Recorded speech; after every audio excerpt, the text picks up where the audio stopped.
right, so I posted this question to LinkedIn.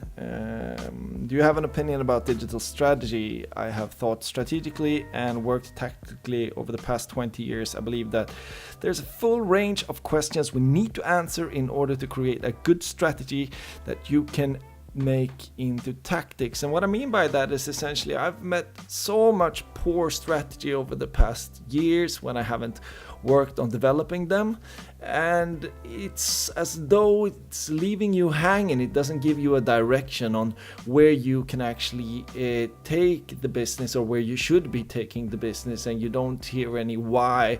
You just essentially see some kind of like SWOT analysis or some kind of gap analysis, and then you have some creative pasted on top of that, and that is usually not a good starting point. You have to make a lot of the decisions on your own, and the strategy is like never ever used inside the organization. People are not referencing it in other types of documents and things like that. It's just a document that, you know, lives in a shelf somewhere.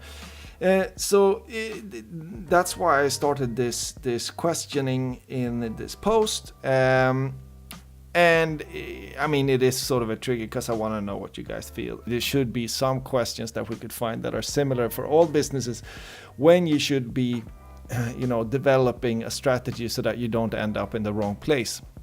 And those are the kind of questions that I want to find. And luckily I got some interaction here. Mia is an excellent strategist. I worked with her for a few educational programs for Hyper Island, developing them, and she has a lot of comments here about some things that she finds are interesting in terms of the strategic, but I think this was a quick response. I think the more important and the most interesting stuff comes down here when she writes, because I mentioned workshops. That's how I learned to see the difference between how to develop a good or a bad strategy. But she sees here, workshops are great, but needs to build on some systematic analysis, both qualitative and quantitative. Why is this not done in the case of digital strategy process? I am on building some kind of toolbox for that, although it changes and expands all the time.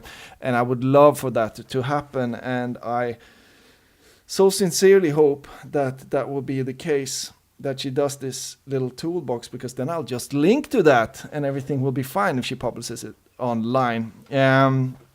Then she goes on by writing something which is kind of interesting as well, is that the strategy gets too colored by sort of the expertises that you have internally or that you have as consultants that are guiding you. And I think it's kind of correct, and I think it's been the way it's always been. You know, if you have a dominant force inside your organization, it's the same as it's always been. If you have like a dominant sales department, then it's a sales heavy strategy. If you have a dominant marketing department, it will be marketing, and if it's CRM heavy, and if it's CEO heavy, you know. That's the thing, you know, we're people, and so it will be heavy in one point or another. And then I think the interesting thing for us is to try to figure out how we can avoid that and find the right questions to ask people so that we actually avoid that. And then she goes on about this as well, and I can't agree more with what she's saying. There was something more here that she wrote. It was about Ramble.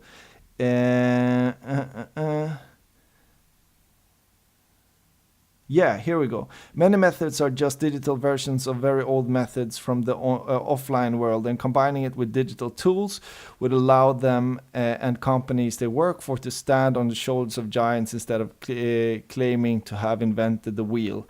Example, how does Porter look like in a digital context? How do we mix enough? I don't know what Porter, if she's talking about, but the stuff that she writes before here, I think it's, you know, of real essence. And I sometimes think that I invent shit that I haven't invented. And then I figure out, or I find out that there is a model that is supporting this and that has like plenty of research behind it. And, you know, that's sort of the best feeling in the world, because then it's good because you get all the why, like why this would work. And then you also usually you get a lot of the method in that so that you can actually like if you get a lot of research behind something that you do, you get a lot of method on what you should be doing and avoiding in the tactical phase. So that's what I mean with that. I don't know if I'm making myself understood there, but if you have a lot of research supporting an area or supporting a strategic decision, for a tactical person like myself, it's so much easier to sort of grab onto those things to know whether or not I should use the one or the other tactic, essentially. Then I have a little discussion here, semantic discussion with Olle, and maybe we will not agree on this, but it's about what is tactics and strategy. And please comment on this video if you have some opinion about what is tactics and what is strategy. I will link to this thread in the descriptions of this YouTube video, and hopefully you will be able to go in there and add to it, so that we'll find a definition if we don't already feel like we have one and we want to stick to that. I feel like I have one, but I am open to change, because there are just some things that keeps on developing forever and ever. You stay in my heart, but I will change you.